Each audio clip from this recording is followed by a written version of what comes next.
Basically, we're going to talk about, like, the beginning of the semester and, like, the end and, like, the middle, basically. So, yeah. And what we did. We're talking about what we did this whole semester. In a whole. Yes, in a whole. So, basically, we started off with the college response essays. And with those, we wrote, like, 3 or 4 essays. Based on TED Talks and articles about Native Americans and how they're colonized, how being colonized affected them to leading to suicide. And, like, education-wise and everything.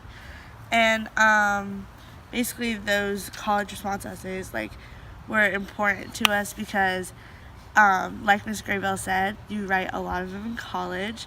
So it was good to get, like, practice, like, getting on like, formatting. Exactly, like MLA MLA format. And I bet you get to college, you're not going to even use MLA formats, but it is important to know that when you first get to college. Very important.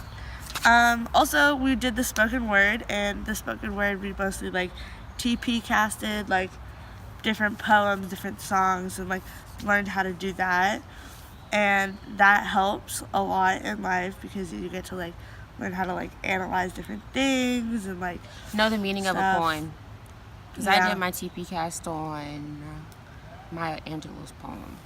I did mine on Phenomenal Consideration. Woman. I did mine on Phenomenal Woman. I did mine on Consideration by Rihanna, and it was great. You did? I did. We also did the film studies at the end of the semester. Oh, we watched Shrek. And the Malala. But mostly we watched Shrek. Yes, we watched a lot of Shrek. And we did, yeah. That? So we used Shrek as a film study to relate back to what we learned in the semester. And we did questions along with them, which is basically the hero's journey and how he overcame his battle, got a reward at the end. Good stuff. And like, we watched Malala. We watched Malala, and that was, like, pretty important because she's, like, a really great, like, feminist icon for, female, like, education and stuff. And especially people our age. Exactly. She's, like, around our age. She's from Pakistan, but she, like, had to leave Pakistan because the Taliban shot her in the head for speaking out. So her life is pretty hard too. And we've taken Miss Graybill's 12th grade literature course for 1 year. Today we will be discussing affirmative action.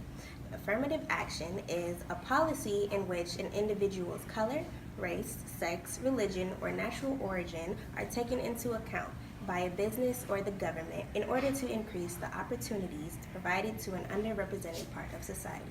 This basically gives African American students an upper edge to be able to get a better chance to get into a good HBCU or a regular college without having to compete with other people that may have a hierarchy standard or be able to get in more easily than the other party. And now I'd like to discuss about the stereotypes in sports. So for basketball, a player who is 6'10 or 6'11 is likely to go to the NBA first round or second round and have a longevity career, while a person who is 5'8 or 5'9 is likely to go D-League or not even make it at all. And then baseball, a person who is a shortstop who could throw 98 across the diamond is likely to go D1 or make it to the pros, where a person who is not as skilled is probably going to go undrafted. So, yeah. And for my part, we talked about the difference between Latino and Hispanic culture, and each different group did a project on a specific person. So for my person, I did Alex Rodriguez. He retired, but he was in the MLB. He is currently 42 years old. He has 1 championship ring. He played 22 seasons in the MLB. His nickname is A-Rod / Hot Rod. He played third base. He also played shortstop. He played for 3 teams. He played for the Seattle Mariners, the Texas Rangers, and he played with the New York Yankees, who he retired with and also won his championship ring with. Our project was the perfect school system. It's when groups had to get around and do what their perfect school system was. For my system, it was called money bands. And they were very rich, and all the rich people had to come. And it was very modern, almost looked like the White House, to be honest with you. My school was called Fenty Middle School. It was in Miami, the 305, you know. And our private school system was where we had PE, lunch, all that good stuff. But the extra thing that we had a swimming class as well. So all the little kids, they'll get to swim because, you know, in Florida, it's a lot of water, so you got to be prepared for things like that. Like, let's say a hurricane hits, and you got to be able to swim about that thing, you know? So you got to be able to learn how to swim. Also, we had a good lunch service. We had Chick-fil-A, Zaxby's, Chipotle, you name it, everything we had. And also, the kids in there is very competitive when it comes to the grades, you know.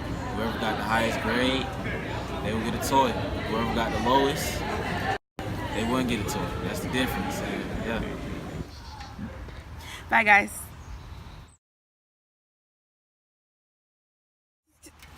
Stop it, blow pop head. This can be our YouTube channel. Welcome to our video. Welcome. Or we should just like, why don't you get on your trampoline? Yeah, it's good for everybody. Bye. Tata. Yeesh. We Shut have up. doggy treats for you. Treat? No? You want treat? Oh, yeah. Oh, now you want treat. Start Fat gas. ass. Oh, he has to go get himself prepared. Come back. Tata. They don't like you. Our neighbors are rude. Toto. Okay. He's taking a break. I'm into a break. He'll be back. With wood or whatever you wanted. You also had to do a perfect mission statement. That means what? All right, so my name is Tyren. So for basketball, if a person is 6 foot, like 6'7", then they are likely to make it to the NBA. But a person who is 5'8", on the other hand, is likely to go D-League or not make it at all. Ew. She was going part of our movie. That's not my fault.